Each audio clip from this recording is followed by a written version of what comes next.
Ambassador Volker, thanks again for the time. We're now in the month of June. President Trump, of course, campaigned extensively last year on ending the war between Russia and Ukraine in one day if he were to return to office. Do you think that was ever a serious campaign pledge? And how do you assess it now that we're in June and the war is still going on? Yeah, well, definitely not a serious campaign pledge because it's not something he can deliver. I mean, Russia wants to continue this war and they have to be stopped. It was aspirational for sure. He definitely wants to end the war. He still wants to end the war. But it's been 4 months now. And what we've seen is that Ukraine is not giving up. Ukraine is quite capable. We just saw them take out a lot of bridges and Russia's strategic bombers over the weekend. So they're not going away. Ukraine is also aligned with President Trump now. So they're saying they want a ceasefire. And they've also done this minerals agreement for the future development of Ukraine, which can be beneficial. So it is really all the pressure now on Putin. We have to bring that to bear to get him to want to end the war. I think it can get there. I think continued military pressure from Ukraine, a continued flow of supplies from the U.S., paid for, not out of taxpayer money, but paid for by either loans or Ukraine or the Europeans, but that should continue. And additional sanctions, particularly secondary sanctions that go after those who are helping Russia evade the first tranche of sanctions.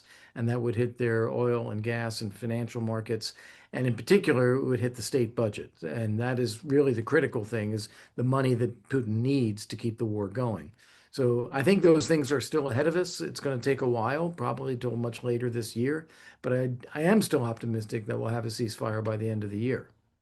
If you were still advising President Trump, what would you be telling him about how much he should trust President Zelensky versus how much he should trust President Putin? Well, I would say that nothing is about trust. It's about interests, and it's about what you can do to get people to act in a certain way. And in the case of Zelensky, his interests, Ukraine's interests, and American interests are very much in alignment. So it's not a heavy lift with Ukraine. We can work together. With Russia, their interests are in dividing and destroying the West, taking over all of Ukraine, violating all the international rules about sovereignty and territorial integrity and inviolability of borders. And ultimately, they do not have our interests at heart at all. So we have to have an adversarial relationship with an actor like that. And therefore, it is harder to get Putin to do what we want. That's why it's a little bit more pressure needed, a little bit more stick needed with Putin. We're already in alignment with Ukraine.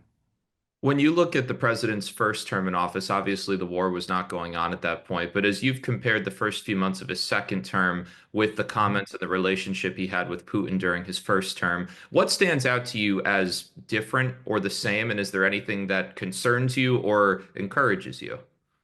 Well, I think in both cases, first term and second term, Trump wanted to be able to do business with Putin. He wanted to have the kind of relationship where we can work together. That is not new. So did Bill Clinton when it was Yeltsin. So did George W. Bush initially when he took office, looking into Putin's eyes and saying he saw his soul. So did Barack Obama with the reset policy. Everybody has tried to work with Putin. The fact is, Putin is a thug. He is a brutal dictator, and he wants to take over his neighbors. And that's just not something we're going to be able to abide by. And in this case, I think that what we've seen from the recent tweets and things from Trump is he's beginning to see this in Putin. He is beginning to come to the conclusion that there is no goodwill there. This is someone who really does not mean well, and we're not going to be able to work together. Hmm. What do you think that means for the weeks ahead? Because it seems that President Trump wants President Putin to maybe publicly acknowledge to him, hey, you can trust me and I want to make a deal and we want to increase our economic relationship. But it also sounds like you're saying, as someone who knows this area well, that Putin is not reliable in any way. So do you think it's a worthwhile mountain to try to climb on the US's part? Yeah, well, Putin is reliable in the sense that he will lie, he will cheat, he will say one thing and do another, and he will exercise power and respond to power. That's what make his makeup is. I think Trump has tried to entice him with things which, if Putin were Trump, he would be attracted to. You know, money, deals, lifting sanctions, minerals, energy, you name it. That would be attractive to Trump, but it's not attractive to Putin. He wants grandeur, glory, territory. He wants to rebuild the Russian Empire. Mhm. So I think in this case, it is just going to take raw pressure on Putin and on Russia to get him to stop the war. And I still think it's laudable that President Trump has indeed changed the whole dialogue about this war. No one was talking last year about ending the war. That's now all anyone is talking about. Remember, the slogan from the Biden administration was as long as it takes, without even being clear what it is. Now we're clearly trying to push for an end, and that is, in fact, gradually turning the tables against Putin. President Trump, has indicated a couple times over the last few months that he might walk away from these talks altogether if he feels like progress isn't being made. Is there a scenario in your mind where you think that would be an appropriate outcome for the U.S. to fully walk away? Well, first off, no one has ever explained what walk away means. If it is just no longer show up to pursue futile negotiations when Russia doesn't want peace, I don't see any harm in that. Keep the pressure up until they do.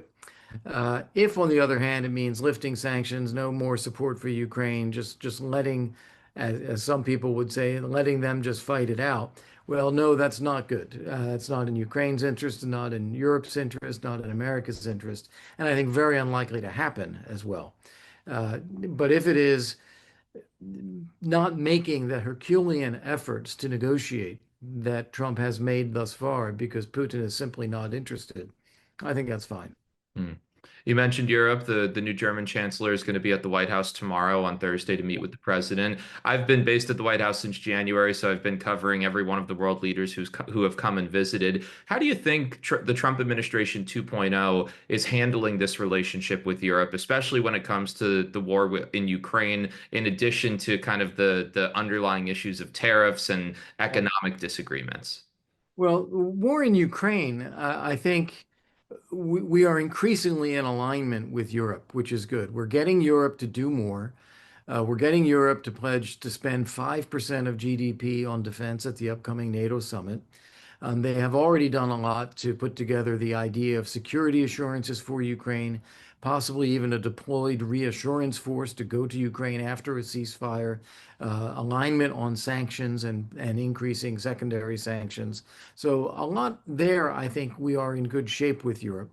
But the flip side is the tariffs, where it seems fairly ad hoc the way the president is throwing around numbers and imposing tariffs here, pausing tariffs, then imposing them again, then pausing them again.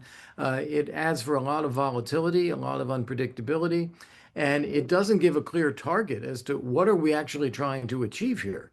Uh, I think that Europe is prepared to sit down with the U.S., negotiate an open trade area for lower tariffs for everybody, higher growth, higher investment, more jobs. That's what I think we should do. And I think Europe is ready to do that. But so far, there hasn't been anything from the president on that pathway. It seems like we usually throw numbers out and then we're waiting to see what specific offers we get.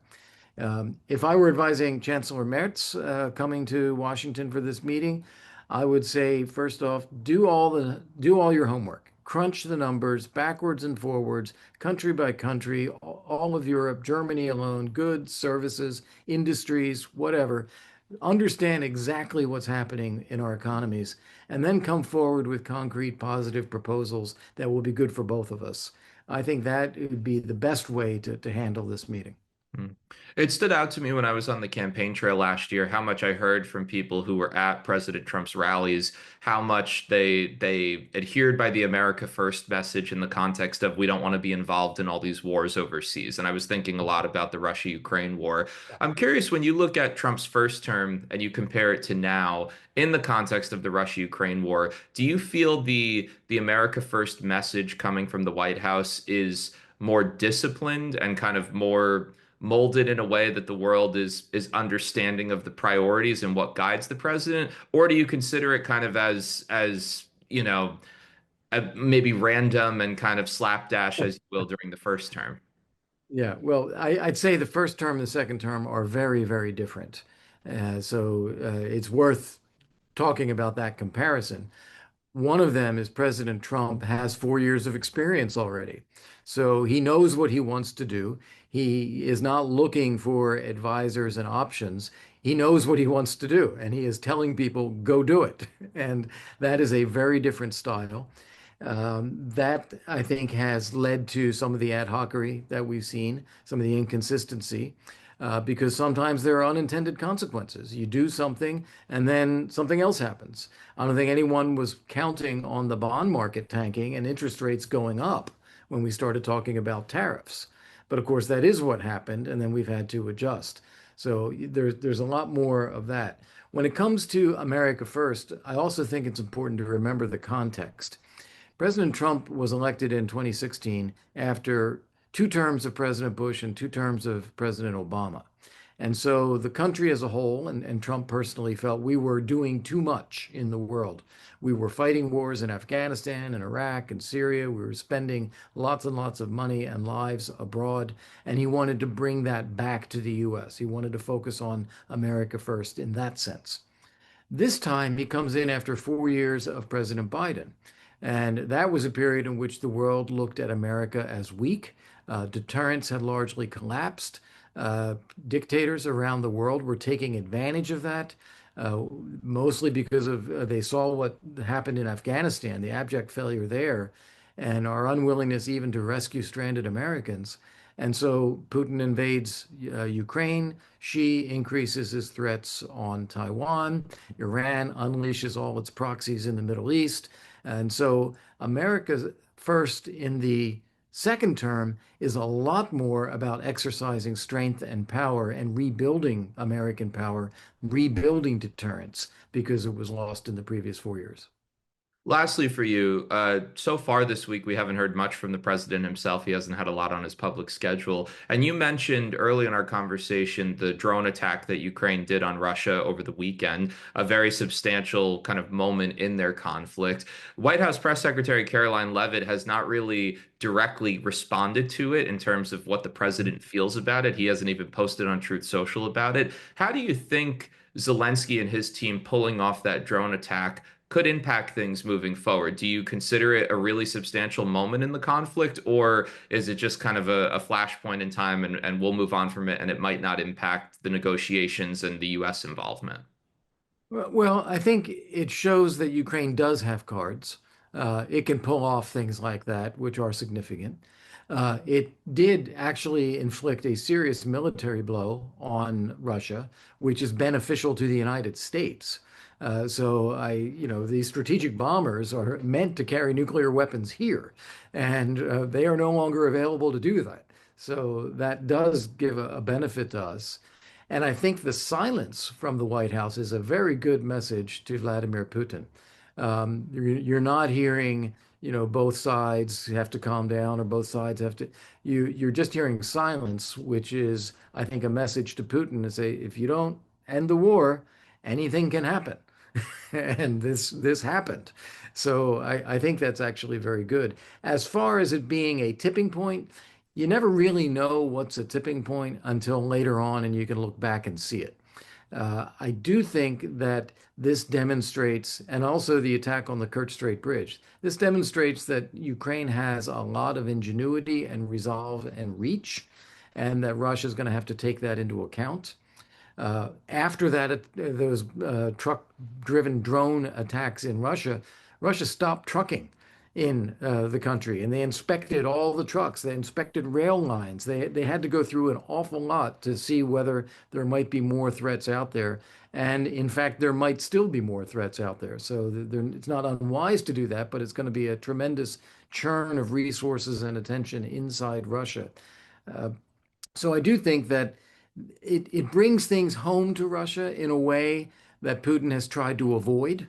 And that may be salutary when it comes to pressure on him at home from his, closed door cabinet meetings, people talking behind his back saying, oh my God, this is going really badly. So it may increase some of the pressure on him to do something, but we'll only really know later this year how things start to look. Yeah, we'll be watching. Ambassador, I really appreciate your time and insight. Thank you so much. My pleasure. Thank you. Take care. Thank you for watching our YouTube channel. Let Spectrum News be your resource for balanced, in-depth political coverage, and click the subscribe button right here. You can also download our app or watch us on TV to learn more about the candidates, where they stand on the issues, and more. We'll see you then.